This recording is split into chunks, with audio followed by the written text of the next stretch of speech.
नमस्कार प्यारे परीक्षार्थियों। अब देखिए आपकी मेहनत की जो ठीक है ना घड़ी थी, मेहनत की घड़ी अब धीरे धीरे बस समाप्त हो ही चुकी है और अब परीक्षा का समय आ चुका है। केवल 2 दिन बचे हैं फ्रेंड्स। 7 जुलाई को आपकी फाइनली सी टेट 2024 की परीक्षा हो जाएगी और मुझे पता है कि आप सबने बहुत अच्छे से तैयारी की है, लेकिन वो कहते हैं ना फ्रेंड्स, स्टार्टिंग और एंडिंग हमेशा बहुत अच्छी होनी चाहिए। क्या होता है कि आपने तैयारी बहुत अच्छी की होती है, लेकिन पेपर आते आते कभी कभी ज़्यादा नर्वसनेस के कारण या अंडर कॉन्फिडेंस या ओवर कॉन्फिडेंस के कारण हम कुछ सिली मिस्टेक कर जाते हैं। तो फ्रेंड्स, आज मैं आपको जस्ट यही कहने वाली हूँ, चिंता मत कीजिए। आप सभी बच्चों ने बहुत इंतजार किया है, प्रतीक्षा की है, धैर्य रखा है। बस 2 दिन का धैर्य और रख लीजिए और बिल्कुल जैसे कहते हैं ना, माइंड को काम करके शांत करके पेपर दीजिएगा। हाँ, कहना बहुत आसान होता है, जब इतने सारे बच्चे आसपास होते हैं, ठीक है, तो कहते हैं मैम बोलना बहुत आसान है, लेकिन आप जाकर तो देखिए तो होता है फ्रेंड्स। और ये याद रखिए कि जो ये नर्वसनेस है, ये सिर्फ आपके साथ नहीं है, ये हर बच्चे के साथ है। उस रूम में बैठा हर बच्चा जो होगा वो उसी चिंता से, उसी नर्वसनेस से गुजर रहा होगा, जिससे आप सभी को होगा भाई घड़ी देखी 1 सेकेंड नहीं 10 सेकेंड हो भी चुके। तो ये चीज़ होती है। तो इसलिए इन सब चीज़ों को थोड़ा सेकेंडरी रखिए। ये चीज़ें होंगी, ये आपके हाथ में नहीं है। आपके हाथ में केवल एक चीज़ है कि परीक्षा के लिए सही स्ट्रेटेजी अपनाना, क्योंकि ये भी वास्तविकता है फ्रेंड्स। जितनी तैयारी आप करके जा रहे हैं, उतनी ही तैयारी बाकी बच्चे भी करके जा रहे हैं। तो अंतर कहाँ पर आता है, आप उन बाकी बच्चों से अलग कैसे हो सकते हैं? सबसे पहली चीज़ आपको फ्रेंड्स जो करनी है वो है सिली मिस्टेक्स को अवॉइड करना है। प्रश्नों को, निर्देशों को ध्यान से पढ़ना है। मैंने बहुत बार देखा है कि बच्चे को प्रश्न आता है, बहुत अच्छे से आता है, लेकिन जोश में, ठीक है ना, या फिर जल्दबाजी में आप क्वेश्चन को ध्यान से पढ़ते नहीं है और उत्तर गलत कराते हैं। तो एक तो ये चीज़ अवॉइड करनी है, पहली चीज़।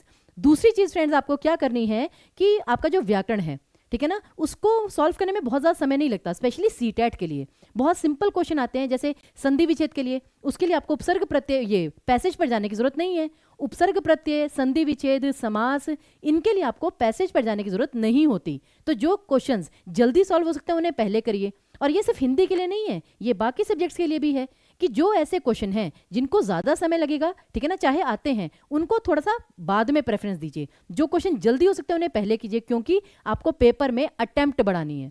और जैसे कि हम कहते हैं कि पहला क्वेश्चन पढ़ा, अभी थोड़ा समय लगेगा, छोड़िए, आगे बढ़िए। तो जल्दी जल्दी करते करते एटलीस्ट आपके दिमाग में ये होना चाहिए कि कोई प्रश्न आता था वो छूट गया, ये गिल्ट नहीं रहना चाहिए। तो जितने प्रश्न आते हैं पहले वो सॉल्व कीजिए, जिनमें थोड़ा समय लगेगा उन्हें बाद में, और फिर जिनको जो आपको नहीं आते, जिनमें आपको काफ़ी सोच विचार करना है, उनको सबसे लास्ट में रखिए। तो ये जो क्रम होता है ना कि प्रेफरेंस किसे देनी है सॉल्व करने में, ये दूसरी आपकी ट्रिक है। और तीसरी ट्रिक मैं आपको बताऊं, तीसरी ट्रिक जहां तक हिंदी की बात है, देखिए जिनकी तो भाषा एक है हिंदी, उनको एक पोयम आएगी और एक पैसेज, और जिनकी भाषा हिंदी, वो दूसरी भाषा हिंदी है, उनको दोनों पैसेज आएंगे। और जहां तक पोयम की बात है, जब तक आप पूरी पोयम नहीं पढ़ लेते उत्तर मत दीजिएगा फ्रेंड्स, क्योंकि पोयम कहीं पे स्टार्ट होती है, खत्म कहीं पे होता है, उसका अर्थ कुछ और ही निकल के आता है।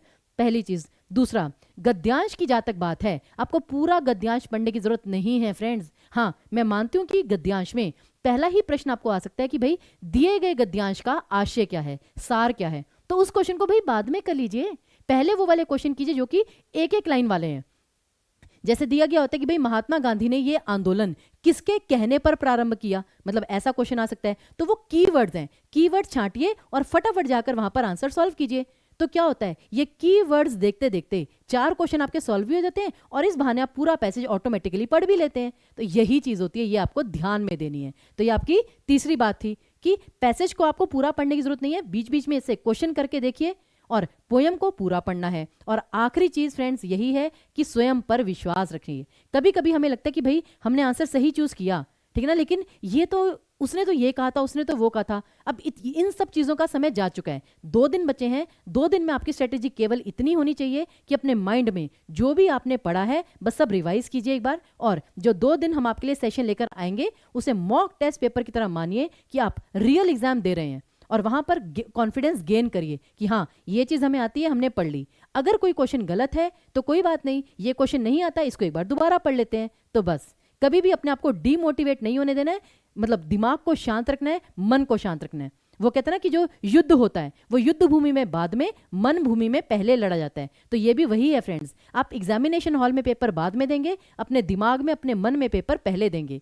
तो इसलिए आप सभी बच्चों को टीचिंग परीक्षा की तरफ से बहुत बहुत शुभकामनाएं। आपका जो पेपर है CTET 2024 वो आपके लिए अपार सफलता लेकर आए और आपका जो भावी जीवन है वो भी बहुत, ठीक है ना, सुखदायक हो, सफलतापूर्ण हो। बहुत बहुत धन्यवाद।